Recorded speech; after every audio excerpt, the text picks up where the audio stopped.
Every Halloween, my friends and I embarked on a tradition that filled our teenage hearts with excitement and a hint of trepidation. We called it the Halloween Midnight Adventure. The rules were simple. Venture into a spooky, supposedly haunted location in our town and stay there until midnight. It was a test of courage and a rite of passage for us. This particular Halloween, we set our sights on the town's eerie old cemetery, a place with a reputation for strange happenings and ghostly apparitions. My friends Sarah, Alex, and I gathered at my place, armed with flashlights, snacks, and a sense of youthful invincibility. As we entered the cemetery, the moon hung low in the sky, casting an eerie glow over the tombstones and mausoleums. The wind whispered through the ancient trees, carrying with it a sense of foreboding. "Are you sure about this?" Sarah asked, her voice wavering as we passed by the moss-covered graves. "Come on, don't chicken out now," Alex teased, though his bravado couldn't completely mask his own unease. With a sense of adventure, we navigated through the winding pathways, reading the names and dates on the weathered tombstones. The graveyard felt like a place frozen in time, where the memories of the deceased lingered in the cool night air. As midnight approached, we settled on a secluded spot beneath a gnarled oak tree, its branches casting long, skeletal shadows on the ground. Sarah suggested we share spooky stories to pass the time, and we eagerly obliged. Tales of restless spirits, vengeful ghosts, and haunted places filled the night, each one sending shivers down our spines. As the last tale concluded, a hushed silence settled over us, and we felt an eerie presence.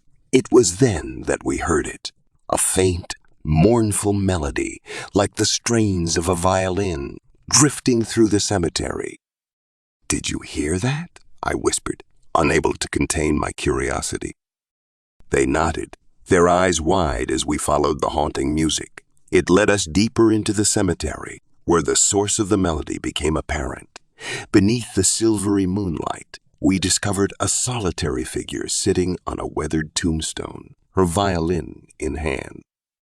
The source of the music was a young woman with long, dark hair and a flowing gown.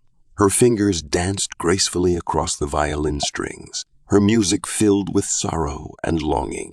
She seemed lost in her melancholic melody, unaware of our presence. We watched in awe as the woman's performance continued, the music's haunting beauty holding us in its thrall. It was as if the cemetery had come alive with the ethereal sounds of her violin.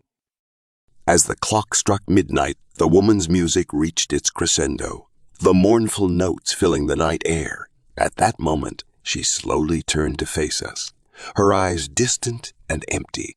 Her voice, when she finally spoke, seemed to come from another world. "Thank you for listening." With those words, the woman's form dissipated into the night, leaving us in stunned silence. The cemetery seemed to grow still, and the moonlight bathed the tombstones in an eerie glow.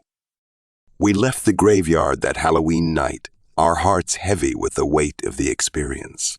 We had encountered a ghostly musician, witnessed her haunting music, and felt a connection to a past we could never fully understand.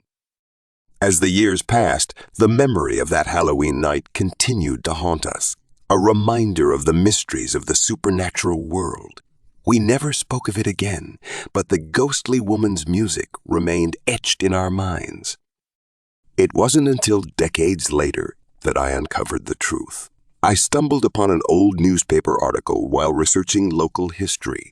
It told the story of Isabella Reynolds, a talented violinist who had lived in the town a century ago. She had gone missing on Halloween night, her disappearance shrouded in mystery. The town had whispered of her ghostly presence, forever playing her mournful music in the cemetery. But here was the twist. Isabella had been deaf from birth. She had never heard the music she played, and her mournful melody had been her way of reaching out to a world she could never truly experience. The revelation sent shivers down my spine.